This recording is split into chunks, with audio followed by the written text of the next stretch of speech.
Let's go, girls. Just tell me that I can and show you things that you couldn't believe.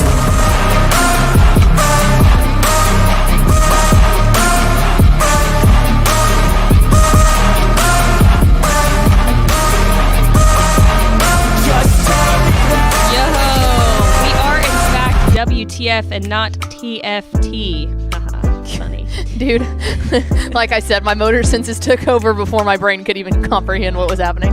That's okay. That's why it's called WTF. I almost made it again. It's been a day. It has been a around day. These parts. Welcome in to Women Talking Football.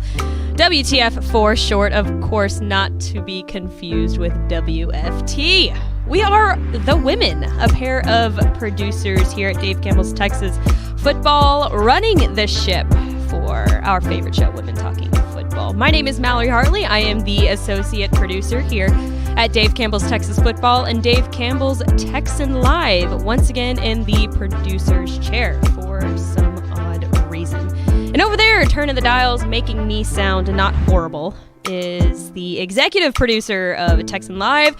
It's AP! It's Ashley Pickle. You're in the host chair. You said producer's chair. Oh, I meant host chair. It's just a habit. Force a habit. Like I said, man, I was like, all right, time to start a show, run the TFT countdown.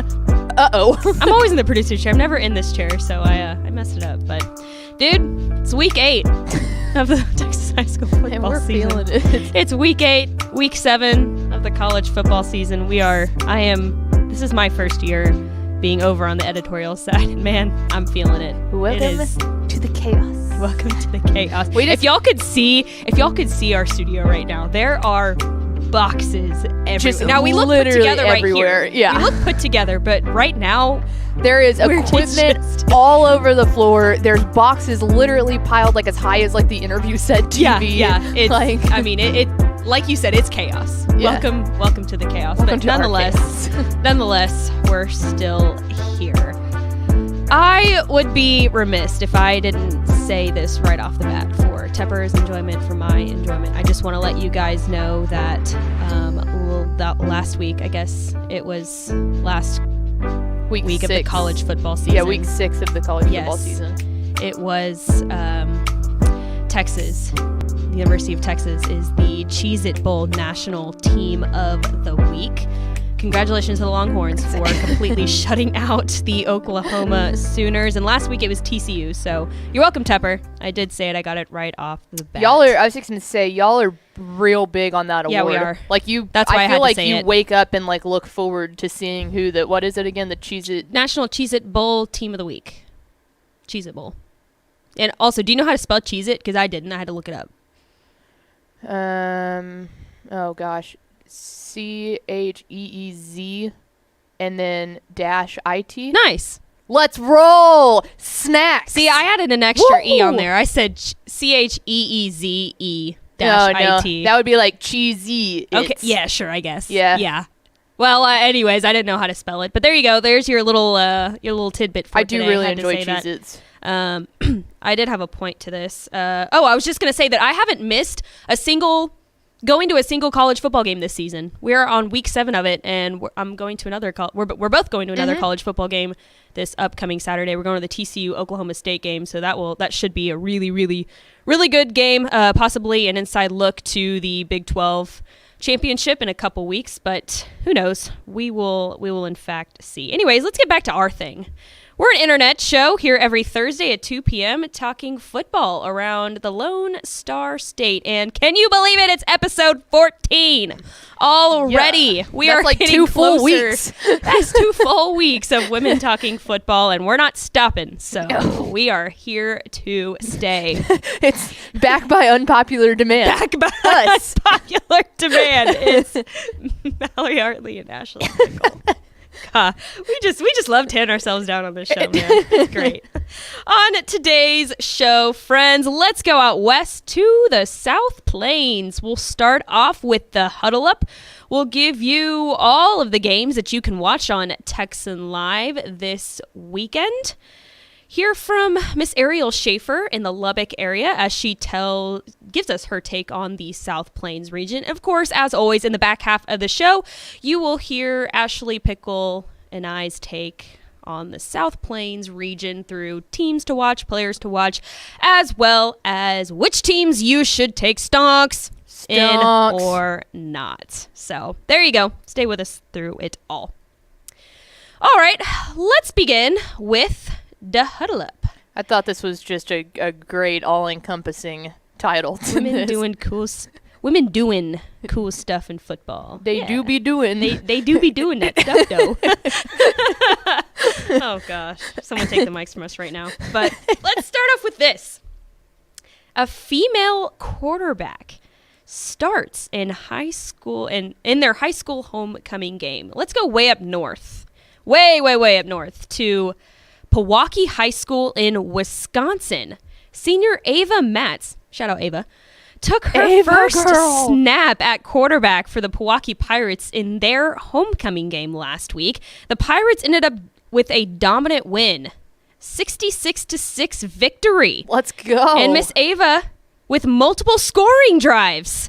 How about that? Dude. Now, the article didn't make it clear. I don't think she actually started in this game. I think she's the backup, but she did obviously get to play a couple snaps according to the article. So yeah, I mean, multiple scoring drives makes it seem like she was in for at least a pretty good it might have been one of those things, they get up like 40 points and then they're like, okay, here, go, and they didn't stop her. That's really cool. I know. Well, and that's the thing. You always see, I think you see a lot of like female kickers, because a lot of them do play soccer as well. So there's a lot of female kickers. You see a couple running backs. We've talked about a couple of female running backs and wide receivers on this show already, but I don't think I have ever seen a female starting quarterback. Not starting, but a female quarterback. Going multiple drives there. Right. I would say if I had to like rank them in order, I would say you're 100% right with kicker. I would probably say maybe throwing them in like a safety position is something like either safety or wide receiver, like they're going to play one or the other and get to go in on a couple of drives, and that's kind of it. But running back might be difficult due to size and stuff, but that's a whole nother beast. That's a whole nother beast. But I would say wide receiver and maybe like defensive back getting in on a couple of plays at that, because there was the girl down in Mason who played both ways, and she was kind of that hybrid between the wide receiver and safety. But you don't see that at QB. Let's go. You absolutely don't. And like I said, they do be doing cool stuff. They do be doing cool stuff, though. Anyways, I actually read the article, and there was a quote on there. The boys on the team were asked about the situation, and they said that they were kind of like, at first they were like, oh, you're playing football. Okay, cool. Mm-hmm. But now they said that they don't think they could see her anywhere else, which is pretty cool. It sounds like they're pretty supportive of her being on the team, which is freaking awesome to me. That's awesome. I mean, a backup quarterback's a backup quarterback. If your main guy goes down, you need someone, and if you find someone that's a female, that's awesome. I would also think that with the opposing team, it would be like, oh, okay, they're putting her in for a play or two. Let's see if she can throw the touchdown pass. And then when she starts torching them, then you're going, woo! Crap, we're about to have to tackle this lady, Yeah, that's the thing, too, I've always been curious about. Like, I wonder if they hesitate. Yeah, I don't know. To tackle. I really don't. Well, I can tell you one thing. I bet you an offensive line is stepping up to the plate. Absolutely. Even more so with her than, I was just going to say, the coach might have found something out here, because that your offensive line, it's like, okay, well, if he gets tackled, it's whatever. But if she gets tackled, we're not letting that happen. So, I mean, hell, if you're looking for good offensive line play, maybe we just came up with something here. Yeah, that's pretty cool. But big shout out to Miss Ava Matz of Pewaukee High School in Wisconsin.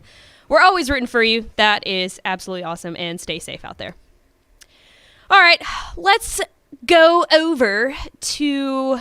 I still haven't created a title for you. I am not the concierge of vibes, I can tell you that much. Is that me? That's you. All right, well... Miss the Texan Live Queen, we'll just keep it at that for now, to give us our Week 8 Texan Live viewing guide. This is a water polo show now. We cover water polo. Yeah. Well, we went to we saw a couple of arenas or pools, I guess you could say. Natatoriums. On Tuesday, we got to visit a couple of those because we're actually going to be streaming some water polo playoff games here in the next couple weeks. So we had to go check it out, and it was pretty cool. Yeah, we're streaming them now. I think we're going to have some on Friday. I think we'll have some more on Saturday. So if you're into water polo or want to learn a new sport, TexanLive.com. But we know you guys are here for the football, so let's get started on that. Tonight, we have 7 o'clock p.m. I think the game of the night is Foster and Manville. We put that on our DCTF top 10 games in the state to watch. This is very, very interesting to see how that district shapes out. I think that these are two teams that we expect to be pretty good that maybe didn't get off to the start that we were originally hoping that they would, and now they've really, really picked it up. And so I'm very interested to see how this game shakes up. Should be a fun, just really weird game. But 7 o'clock p.m. from Freedom Field on Texan Live, that will be tonight. Moving on into Friday, and I have put this schedule together, but I haven't taken the time to really, really look at it, so bear with me here. 7:30 p.m. on Friday, Lindale and Chapel Hill. Very excited about that. Go back to what I was just saying about two teams that we were really high on, and then maybe it was kind of like, okay, I mean, Chapel Hill lost a couple of those first games. Yep. We're going, are you broken? This was supposed to be a state championship year. Both of them are really kind of cooking now, so I'll be excited to see that. We'll give a shout out to Ishmael Johnson, Wimberley taking on Manor New Tech. We have his high school in Manor New Tech on Texan Live, so he should be excited about that. But I think the headline here will be the game that we have up here in the DFW. We will have Aledo taking on Burleson Centennial. And it might sound weird because you might be going, okay, why in the world is that? Like, Aledo just blows past people in district. They have the longest Texas high school football district winning streak in 108 games. They haven't lost since, I think it was October 5th, 2007. They have not lost a district game. 108 game streak is legitimately on the line here, because if you'll go back to last week in District 3 5A Division 1 when realignment came out and Denton Ryan and Aledo were in the same district, we had been talking about the Week 9 matchup deciding everything in that district. It's going to be the game that everyone in the state has their eyes on. Well, Burleson Centennial last week went down and took down Ryan. Hello, Spartans. And there you go. And if you haven't been paying attention to the scope of Texas high school football, that might have come as a surprise. Denton Ryan, what must have went wrong? Who got hurt?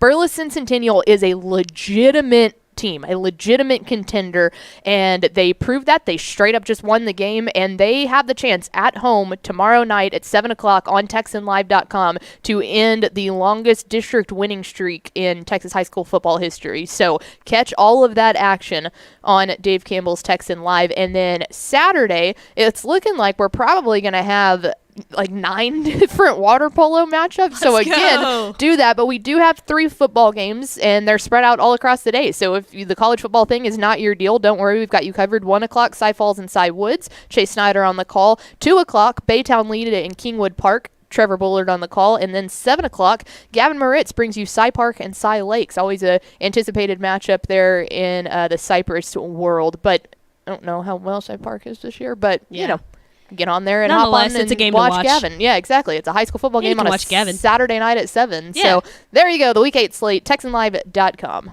There you go. Lots of great games to catch on Texan Live. Make sure you subscribe at TexanLive.com/subscribe to get your water polo fix in, and of course your Texas high school football. But mainly your water polo. But mainly your water polo and all the other playoff games we're going to be streaming this year. So there you go. We are Women Talking Football. We're here, of course, every Thursday at 2 p.m. to talk regions around the Lone Star State. And now, let's hear a word from our good friends at VCR Now. Born and bred in Texas hits a little different, as it should. Texas loves doing business with fellow Texans. VCR Now takes its Texas roots as seriously as its many partnerships with schools and universities around the state. It's also why we're so proud to promote our brand in the pages of the Texas Bible, Dave Campbell's Texas Football, and on the airwaves of Texas Football Today. Driven by producing quality broadcast video, state-of-the-art audio, and LED video scoreboards at affordable prices, VCR Now makes sure to listen to your needs in its athletic department before recommending the next best steps. Building great products is our business, and it's our focus on building meaningful, long-term partnerships with our clients that sets us apart. From our 24/7, 365-day help desk, the training lab in our hometown of Red Oak, or our sports marketing business plan that puts money back in the hands of our athletic departments we support, VCR Now is built to last. Reach out to us today at info@vcrnow.com or by calling 855-GO-VCR-NOW. Again, that's info@vcrnow.com or by calling 855-GO-VCR-NOW.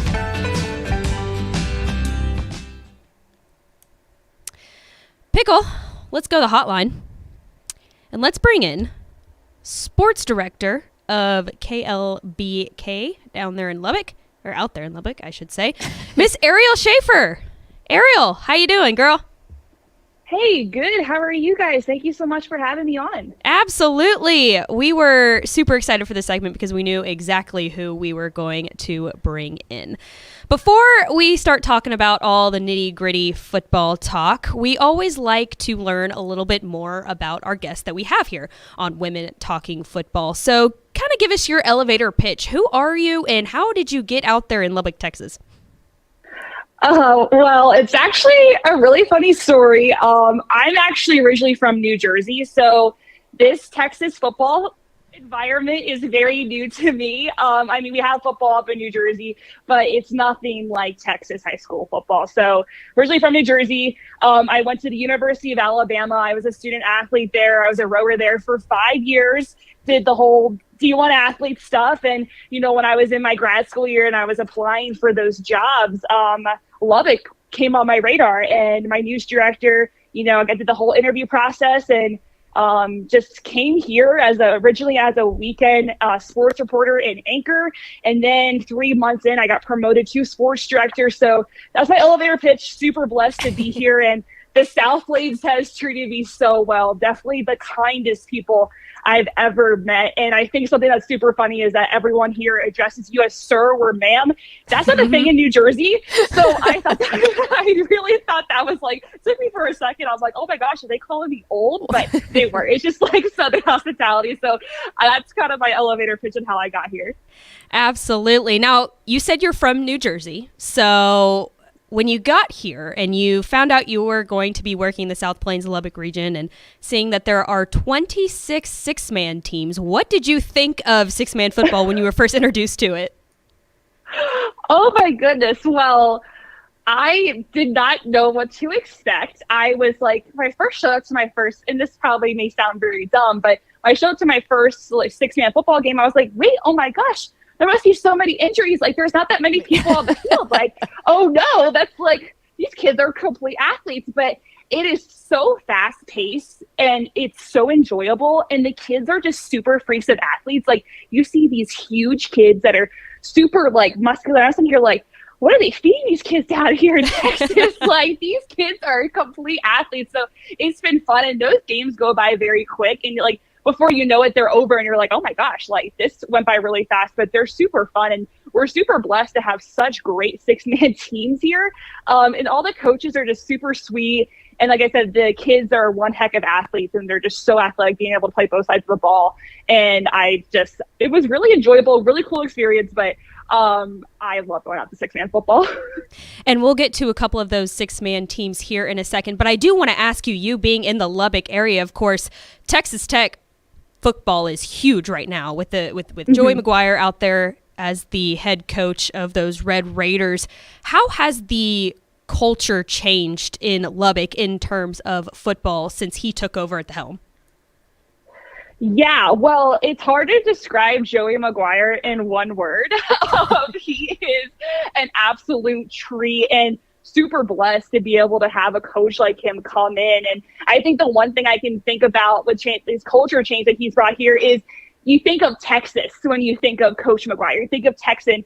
And that also goes down to his staff. Like, there was this crazy stat that they put on Fox Sports during the one game that more than half of his coaching staff was either a head coach or a major part of a West Texas or Texas high school football program. So when you think of that, you think of Joey McGuire and his staff as complete Texans. You know, they have the West Texas toughness, that pump jack mentality. He has a lot of phrases, the what's next mentality. Like, every time we go into a press conference, he has so many different slogans which we all love. And just to see how much he cares about Texas football is what gets the community excited around here. Every time I go out to interview a high school coach, we always ask about, like, hey, like, how cool is it to be lining up on Friday nights and see high school football in its purest form? And they always mention Coach McGuire with the what's next mentality and the West Texas toughness, how they're going to be the hardest, most competitive working team in the country. And the high school coaches are catching on.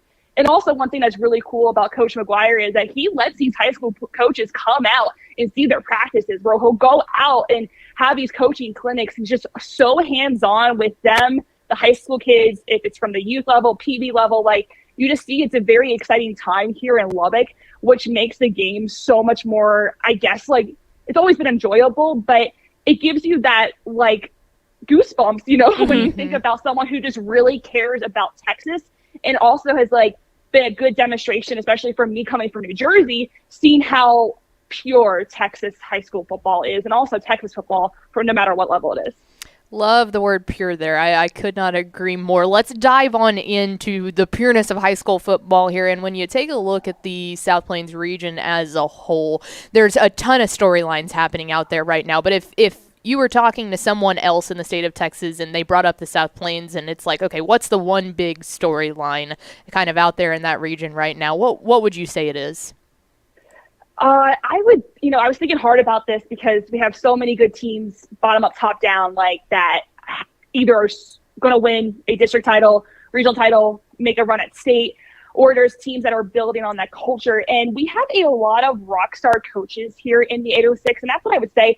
I don't mean like rock star coaches of like them just leading their teams to victory. I mean rock star coaches, how they're going out in the community and making a difference within their kids on and off the field. One of the first people I think about when I think about this storyline is over at Estacado High School, William Blaylock. You know, he's had that high school football experience. He's also played too, and what he's doing out on the east side is absolutely incredible. Like I was talking to him actually about an hour ago because we had the Lubbock ISD football luncheon, and what he's doing is it's called their Super Success Drive. So he cleared out part of their warehouse, and we have people coming all over from Lubbock donating suits for his kids to be prepared for those academic scholarship interviews, you know, job interviews, those, just really having them, really caring about them too, and just changing the culture and getting them to believe in the pride. Because when you think about over on the east side in Lubbock, that is a very rich culture and with a lot of football tradition. You think about Dunbar, you think about all those schools too. And I think that's really cool how he's really teaching these kids their history and also giving them something to believe in too. And also when you think about that too, you think about Lubbock High, Juan Rodriguez, you know, Lubbock High over the past couple of years has not been on anybody's radar. And, you know, they're building that culture. They're riding, he likes to call it riding for the brand. They're believing in each other. And we have so many coaches like that who are really building programs from the ground up and giving these kids something to believe in. And also, too, they're investing in these kids to not just excel on the football field and excel in life. Yesterday, I was talking to Matt Landers from Roosevelt, and he goes, my biggest joy is being able to see one of my kids 10 years down the road come back and tell me everything that he's doing in his life, being a good brother, a good husband, a good father. That to me is what makes coaching so rewarding. And just hearing him say that, that's just kind of a theme through all of our coaches. And I think that's one of the most important storylines when I think about the South Plains. Absolutely. Many cool storylines to see, or I guess to talk about down there in the South Plains region. But let's transition over to some of those teams to watch. Now, we talked about it earlier. A lot of small school teams that are doing really well this season. Of course, Happy being ranked in one of those teams. Mm-hmm. Do you think any of those teams, I guess, in the 6-man ranks or even in the higher classifications have a chance of making a deep run in the playoffs this year? Oh, 100%. I mean, when you speak about Happy, I mean, they have some unfinished business, basically on what they did last year, and they have most of their starters back, and they have talent across the board. And up next, they're going to face a very good Kingdom Prep team. First-year head coach Peter Griffith, he actually went to Kingdom Prep, so he has a lot of tradition, and he's building that culture there. So, Happy, I think it's their year to win. Like, why not? Why not go all the way? And same thing with Harold, too. They're in the ranks, too. They were picked to win the division, and they're so athletic as heck. I really think, they are so just, like I said, 6-man football. They score a lot of points and they put a lot of points on the board, but they have really athletic kids. So it also could be their year too. But when you think about the bigger classifications, a couple teams came to mind. Why not the Shallowire Mustangs? Mm-hmm. They're in their second year under head coach Rodney Vincent. They had a really good non-district schedule, and the results from them, they were some battles there, and they were going up against toe-to-toe some of the best teams in the state. And they have a very veteran group, and it's really awesome to see what Coach Vincent has done from his first year to his second year. Also, why not Muleshoe? They're 5-2 right now. They are killing it too. Their quarterback is one of the best I've seen in my year and 3 months here. He is hands down one of the best quarterbacks I've seen. So those are a couple teams I would definitely keep my eye on. But also when you're thinking about small schools as well, Trinity Christian, they have some unfinished business too, trying to win that state title, and they have all the pieces there. Led by Texas Tech commit Marcus Ramon Edwards, and he can do anything that you want him to do. He can play defense, but he also is really good offensively, a great target for them. And Coach Kevin Spiller, he is just a gem of a person too. So we have a lot of teams in the South Plains that have a lot of unfinished business that definitely can go far in the playoffs. Let's transition over to players here. Obviously, a ton of those teams, like you said, some of them maybe a little underrated and have the opportunity to shock people, but they're only as good as their players are. Which players would you say that you're looking out for? There's a laundry list of players here in the South Plains that I can think of. But, one of them, obviously, from his performance last week, junior quarterback Hudson Hutchinson for Friendship.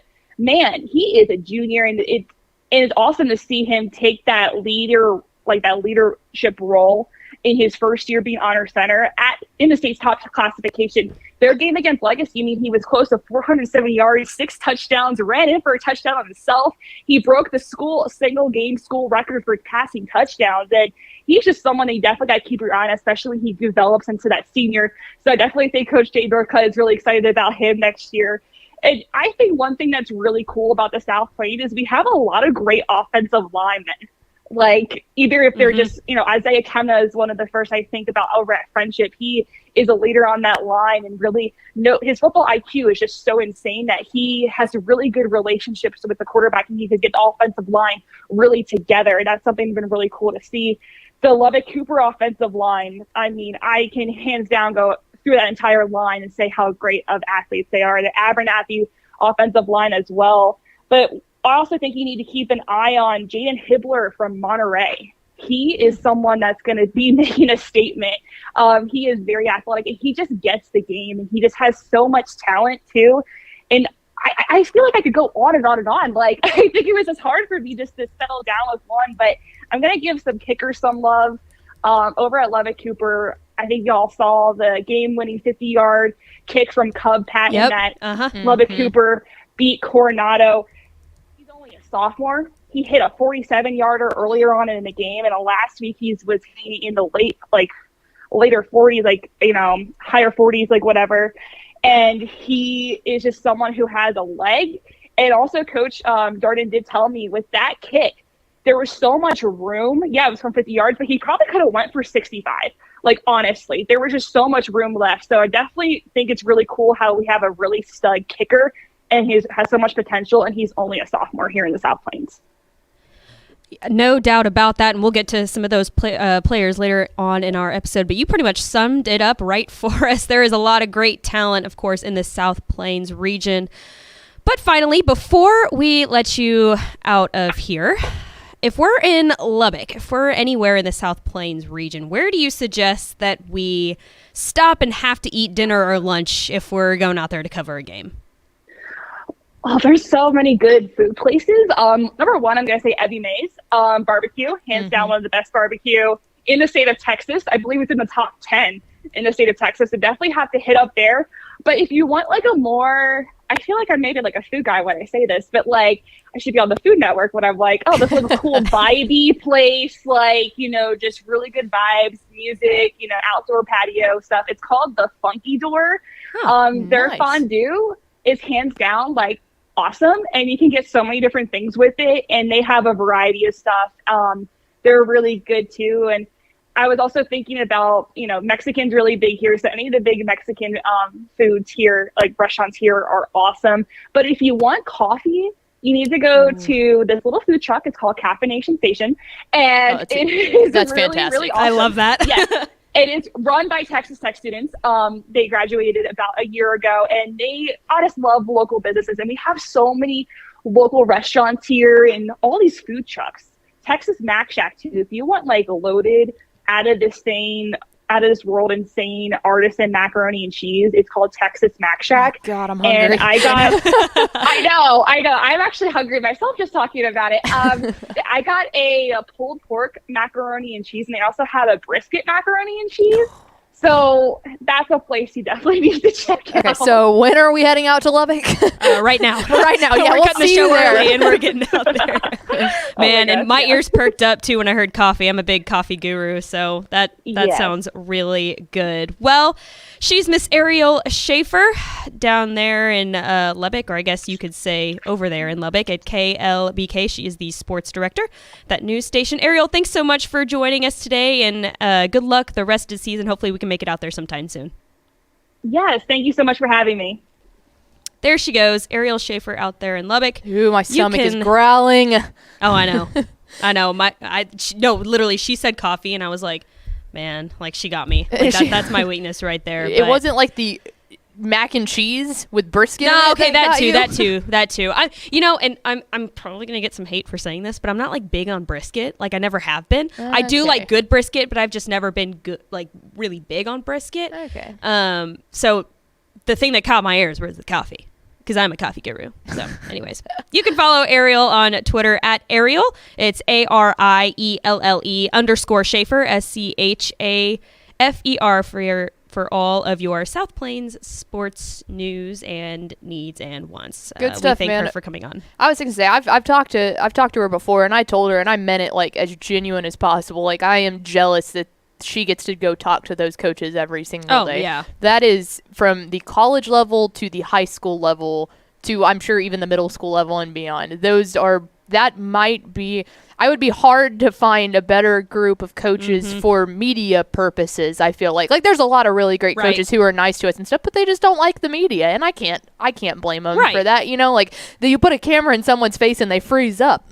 Nothing Right. wrong with that. Those coaches, man, that's got it. Those luncheons really do have to be so fun this year. Right. And then I feel like Joey McGuire being the head coach at Tech just is Oh, like yeah. the little cherry on top. And man, like their football program, basketball program, track and field. I mean, I bet it's a blast to cover Texas Tech too. Yeah. I mean, on top of high school, but we thank her for coming on. She's excellent. She really knows her stuff out there. So make sure to give her a follow to keep up with your news out there. All right, AP. We just heard Arielle's take on the South Plains region. So, of course, we just, I guess, have to give you our take on teams and players and stonks and whatever's coming up next. But let's go ahead and start off with this. There are, like we mentioned earlier, 64 teams in the South Plains region. Can you guess? I already said it, but 26 of them being six-man programs. That's literally a third of the region as six. That's why I asked that question, because I was like, I wonder what she thinks of six-man football, because it's so prominent out there in the South Plains region. Yeah. And she, being from New Jersey, probably had never even heard of six-man football or even how the game is actually played in difference to the higher classification. So that's why I was really curious. Yeah, then you on how get she thrown felt in about the it. hub of it, which the Yeah. hub city, but like the hub Literally. city is literally waving the six-man banner. Right, absolutely. But yeah, literally a third of that region is six-man football. And like we said earlier, only two ranked teams out there in the six-man ranks. Happy and I'm going to Whit Harrell. That's why I heard her say it, but I just always butcher it.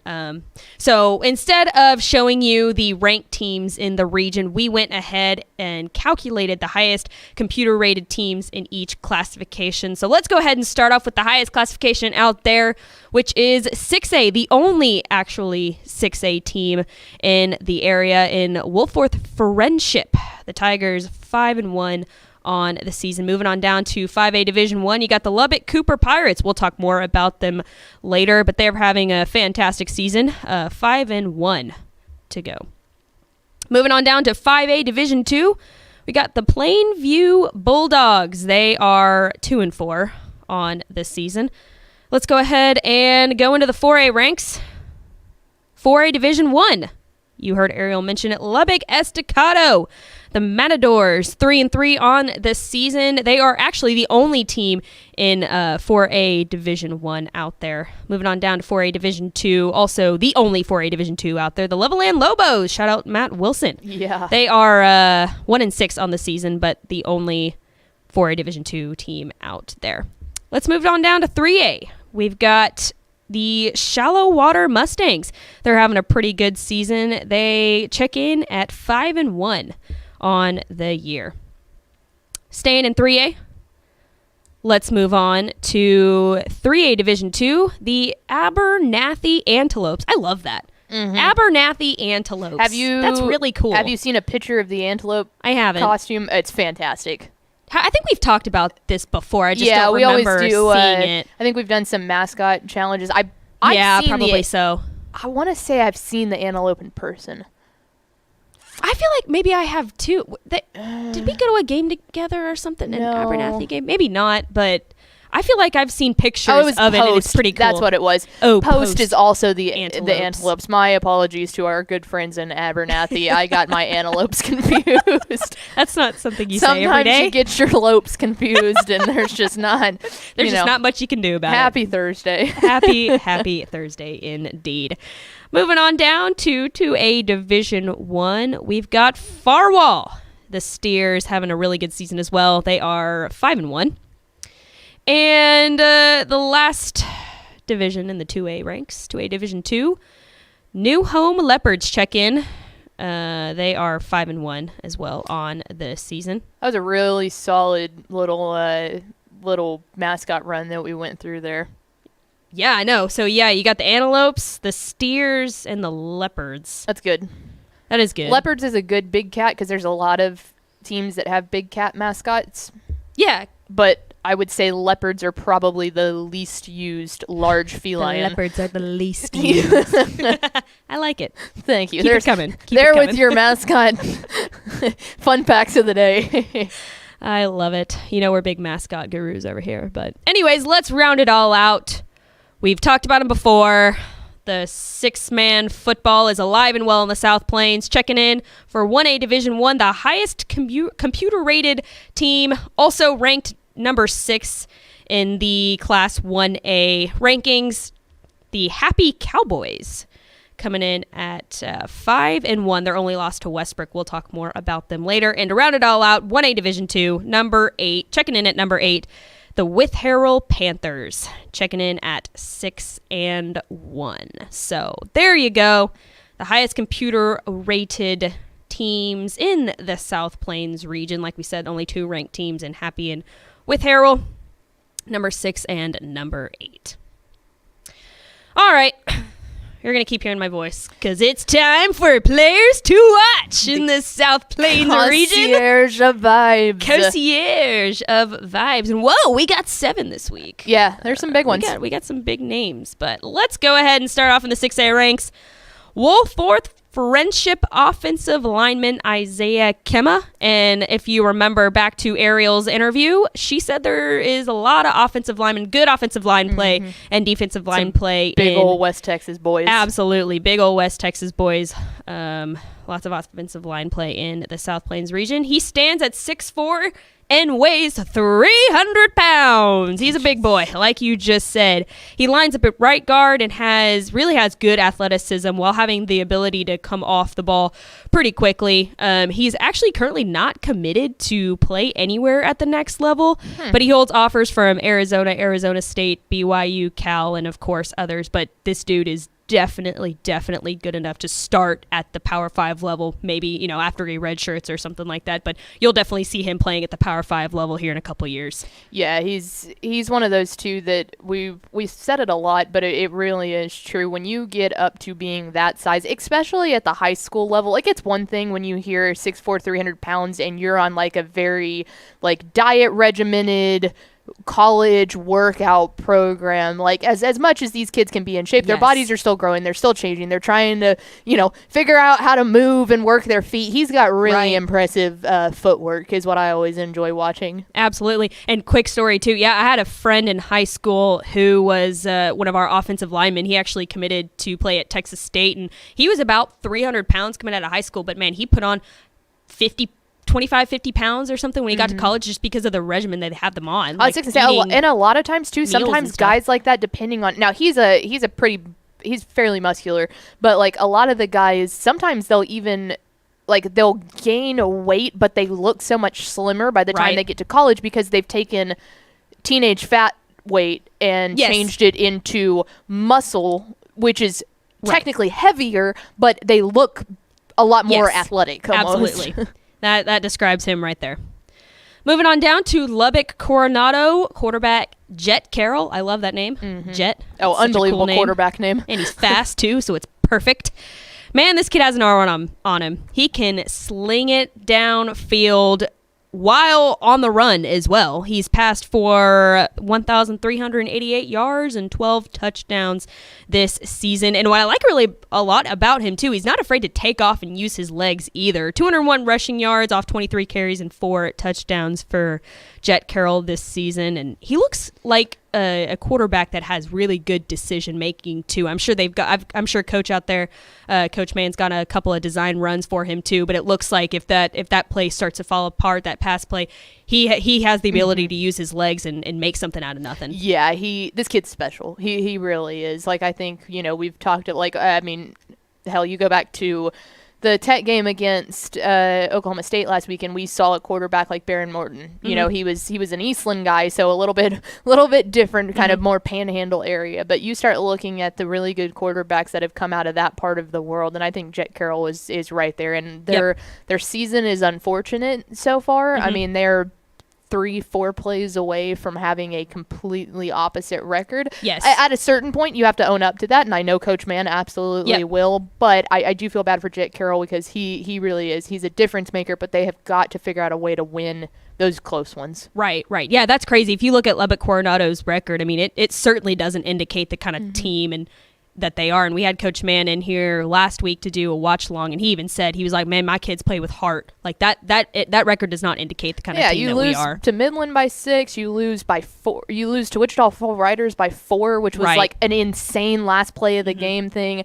Abilene Cooper only by like 5, Lubbock Cooper by 1. I mean, and they have all come down to like either a crazy field goal attempt or a crazy bobbed 50-yard bomb in that Rider game. Like it's been wild, but eventually winning is the name of the game. Absolutely. Yep. And like you said, Coach Mann has owned up to that. So good team out there. Let's head on over to Idalou.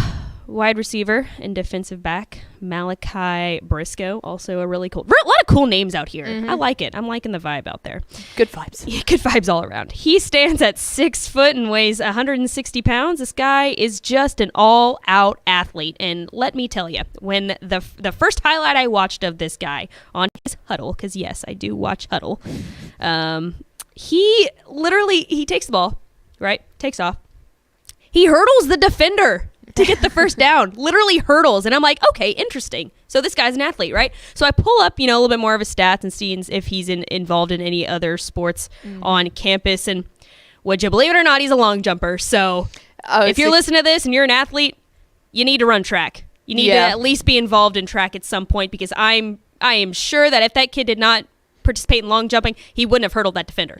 So he's a baseball kid too. But the long jump, he's like legitimately good at long jump. Yeah. Like it's not just he does long jump. Like he's an really actual good competitor in long jump. Yeah, he's just one of those kids that you just want on the field at all times because his physicality on the field is just really, really tough to match, and he's probably going to beat you at any point in the game. Moving down, let me take a breath. We're halfway done. New Deal running back and defensive lineman Kendrick Nelson. He's labeled as a fullback on Huddle, but we'll just put him as a generic running back on here. He checks in at 6'2", 190 pounds, so he's got really, really, really good size, not only for a 2A team, but also just as like a fullback in general. Like it's pretty impressive. He's rushed for 478 yards and 4 touchdowns so far this season, and on the defensive side, he's made 20 tackles. He's had 1 sack and also add 1 fumble recovery to that list. But I think that Kendrick Nelson fits in really well with this New Deal team because they just emphasize their size so much, especially on the offensive side of the ball. Oh, yeah. They want to absolutely drive the ball just completely past you, through you, and if you like more football or fullbacks in football, here's your guy. Yeah. When you look at the size on that offensive side for New Deal, they are averaging at least 6 foot. So it's the size on that team is pretty impressive. Moving on down, let's talk about new home quarterback, Caleb Cook. And if you don't know anything about new home, this team is pointsy. They average about 40 points a game, which is a lot. And this guy, Caleb Cook, has a lot to do with that. Last season, he threw for 2,500 yards and 31 touchdowns. That's a lot. No mathematician, but those are pretty good stats. And this year, he's been just as good, if not even better. He was actually named the Week 5 Mr. Texas Football Player of the Week, who threw for, get this, in one single game, 546 yards, 8 touchdowns, and 0 interceptions. And no, that's not his season stats. That's a single game. Yeah, I was just going to say, I recognize that name from Mr. Texas Football. And obviously, when we're reading through those stats, we're like, oh, that's crazy. Oh, that's crazy. Right. And then you get to that one, and especially with the no picks, it's like, goodness, child. And I didn't see like the 0 picks on that stat line, and I was like, man, that's impressive though. Like we need to add that in there because like to throw 8 touchdowns with 0 interceptions. Yeah, like, and for 500 yards. I mean, you're not missing, you know? Right. That dude can sling it downfield 50, 60 plus yards and just find his receivers at ease. Obviously, you can tell that by those stats right there. 0 interceptions. Great kid. Fantastic player. All right, let's go down to the 6-man ranks. Let's talk about Happy tied in and defensive lineman Kyton Johnson. Talk about good size. Johnson checks in at 6'1", 210 pounds. That's big. Yeah. Put this kid on the field at all times and don't think twice about it. Hear me out. He adds size and depth in the trenches. And in Happy's 58-6 win against McLean last week, Johnson had 2 touchdown receptions and a pick 6. That's pretty good.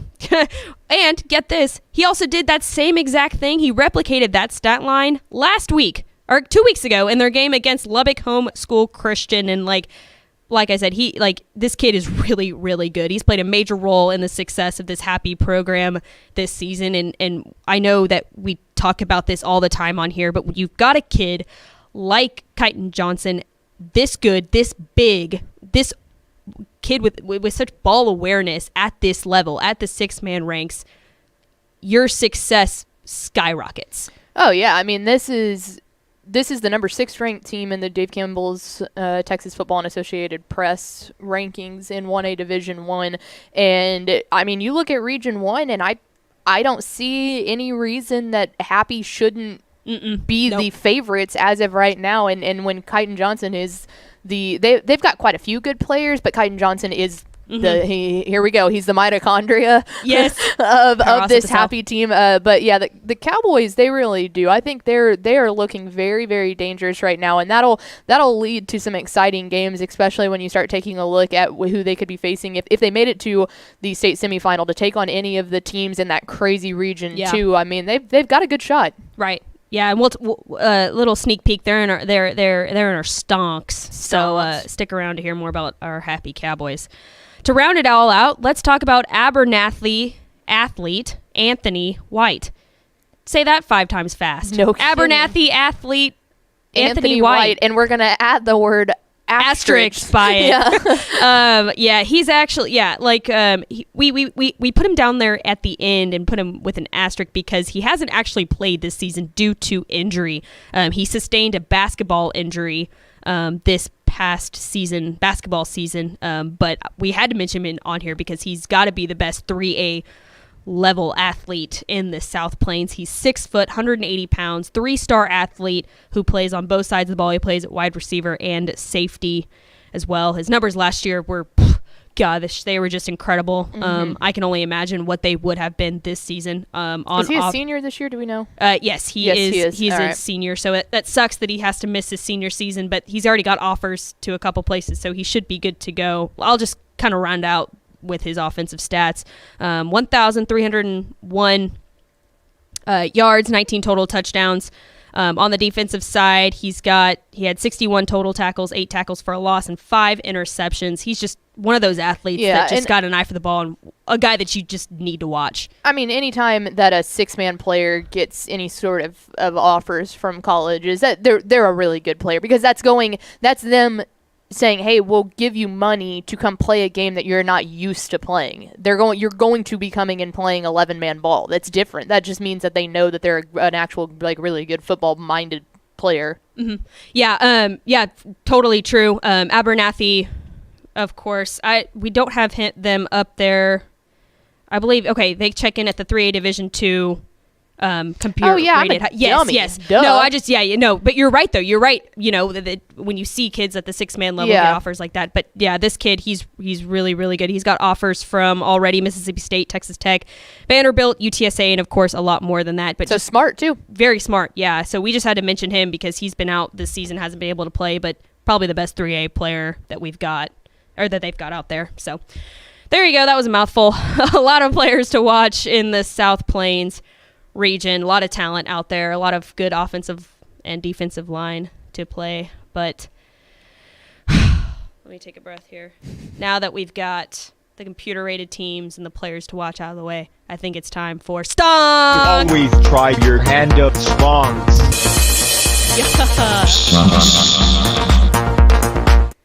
Yeah. Stonks are great, aren't they? My stonks are down today. My stonks are plummeting. Abernathy is not a 6-man program, dummy. No, we've been talking about this all day. Like, we're tired. Our stonks are actually both down. Let me tell you whose stonks are probably not down. Yeah. Lubbock Cooper. May I introduce you to the 5-1 Lubbock Cooper Pirates, the state semifinalists from last year in the 5A Division II ranks. AP, should we buy stocks in this team or not? Yes, I think so. I think if you want to take a look at District 2 5A Division 1, then you say yes. I think that the district championship game, if things stay, and this is a district that we've talked a lot about too, that, when we did the Panhandle, we talked about before district play started, there was a lot of opportunities for teams to go. It's a really deep district. I would say that it dies off at the very bottom, but the teams that are really vying for those playoff spots, it gets really deep. I'm pretty sure if things stick close now that on the 10th week of the season, October 28th, I think the district championship will be decided between them and Amarillo Tascosa. So when you're looking at the district side of this, yes, I think that they can. Now, when you transition over into playoffs, that's when things start to look a little bit different for Cooper than they have in the past, because you'll remember in realignment, Cooper ended up going up to 5A Division 1 this year. They made the state semifinal run last year. You'll remember they lost in the I believe it was the state they lost in the state semifinals to South Oak Cliff, the eventual 5A Division 2 state champions. So in years past, I mean, you get past it when they were in 5A Division 2, you look at Region 1 and you had probably a Grapevine to beat, or maybe, I mean, Colleyville Heritage wasn't even in that at that point, but you're looking around and Region 1 is a lot more open. You look at Region 1 of 5A Division 1 this year, and that's where things start to get dicey. Because while I think that they will win their district or have a really good shot to win it against Tascosa, you look at District 1, it's a lot of the El Paso schools who I would say aren't in those top tier El Paso schools. Those are in different classifications. You look at District 4 and you say, okay, Lake Belton has been looking really, really good as a newer UIL team. And then after that, it's like, okay, I wouldn't say Red Oak is what they were usually at, but it is District 3 where things get incredibly dicey. And this is where I think the Stonks are more down this year when it comes to the outlook, because you have 3 5A Division 1, which is Denton Ryan, Aledo, and Burleson Centennial. And we talked about it earlier when we did the Texan Live games to watch. Most of the time you'd be going, oh, Ryan and Aledo, there's no way. May I interest you in Burleson Centennial? We'll figure out a lot about how that'll all shake out this week. Because if Burleson was to beat Aledo, they would be the winners of that district. If they don't, then we're looking at a potential 3-way tie, because Ryan and Aledo will play each other the next week. So a crazy 3-week stretch in that. But district-wise, I think Stonks are good. I think Lubbock Cooper is a very good team. I think they should be able to go out and really compete with Tascosa. Looking at the playoffs, their road moving up to 5A Division 1 got significantly more difficult. Well, even if they do come out as the Region 1 champions, they will probably have to face we're assuming, the Region 2 champions, which will be Longview, I would assume. And so that right there, Longview looks like a serious team. So Stonks, maybe not so high in the playoff scope of things, but definitely very high in the district. Yeah, and that's one of those things. This was a team, too, that they have pedigree in making it very far in the playoffs, so they understand the grind of week in and week out, having to really show up.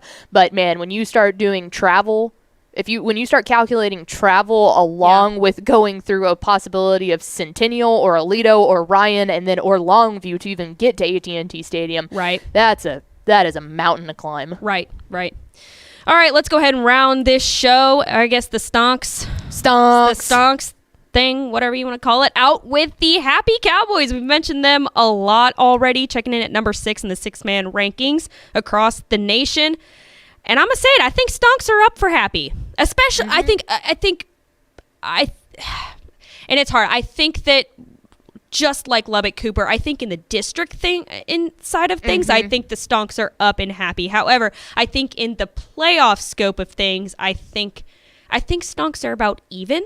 And we'll mention that why in a second. But let me tell you why I'm so high on Happy. And it's because we've already mentioned him, Kyton Johnson, that tight end defensive lineman.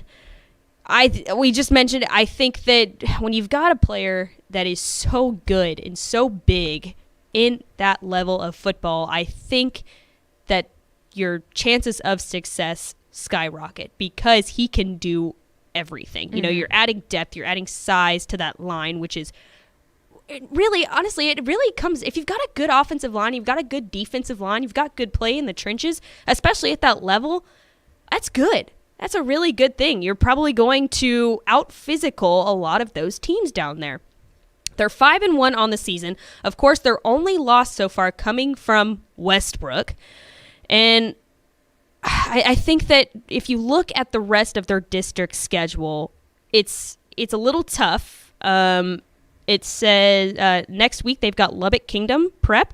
They're pretty good. And the week after that, they've got the Nazareth Swifts, who are also 6-1 on the season. So I think district-wise, I think that they could win out in the rest of the district. But when you look at the playoff scope of things, that's where it gets a little interesting because they'll probably meet up with Westbrook once again. And if I remember correctly, that score to the Westbrook and Happy game earlier on this season, I think it was Happy's first game of the season. It wasn't even close. Right. Yeah, I would say that, I mean, all due respect to Nazareth and their 6-0 record, they've looked great. I think Happy is a better team than them. I think that Happy can run their district, and then I think when you look at Region 1, I don't see anyone that can really stop them. Now, Spur has looked really good this year, so that could be a possible regional final. Well, they might play them before then, but I think that Spur is probably out of District 4 their most likely competitor in that region. But then, yeah, when you get into that state semifinal, so it depends on if you want to look at Stonks as how deep you make it in the playoffs, and the Stonks are really high. Right. If you want to look at Stonks based off of solely getting to AT&T Stadium, you are going to either end up facing off against a Westbrook, against a Rankin. I would even throw Garden City in there. There's a lot of unbelievable talent out of Region 2 that they'll be battle tested, but everything would be riding on that state semifinal game again, which if it's Westbrook and they've already played them once, maybe that bodes out well for them, and Right. I mean, it's hard to beat a good team twice. We say it all the time because a lot of these good teams do end up meeting other good teams again, especially in these really good districts. So it's not impossible. And Westbrook isn't unbeatable. They've already lost a game this season. So definitely they've got some flaws, but yeah, really good teams there down in the South Plains region. A lot of good 6-man football, but I think that will go ahead and do it for us today in the South Plains region. It was good talking to your guys. I think we're going to go ahead and peace out because either of us, our stonks are down. So, but stonks are way down for AP and MH today. But anyways, got a lot of work to get done. Make sure you subscribe to Women Talking Football on wherever you get your podcast, whether that be Apple, Google, Spotify. We're on pace to hit 25,000 downloads in the past 30 days. So that's super exciting. Keep pushing that download button. We'll really, really appreciate that. And of course, appreciate to all you guys who listen to us. We love what we do and we want to keep doing it. So give us those download numbers. AP, do you have any final words for us? Watch Texan we gotta Live. go. Watch TexanLive.com. We'll have all sorts of stuff. I mean, literally tons of games, and we're getting into the part of district where it's like there are not consistently good district games, but there are enough to absolutely have 3 screens up almost every single night. So TexanLive.com. Yeah, make sure to go watch that. Anyways, thank you to our guest Arielle Schafer for hopping on today from Lubbock. For Ashley Pickle, I'm Mallory Hartley. Watch us next week on Women Talking Football. Yeah.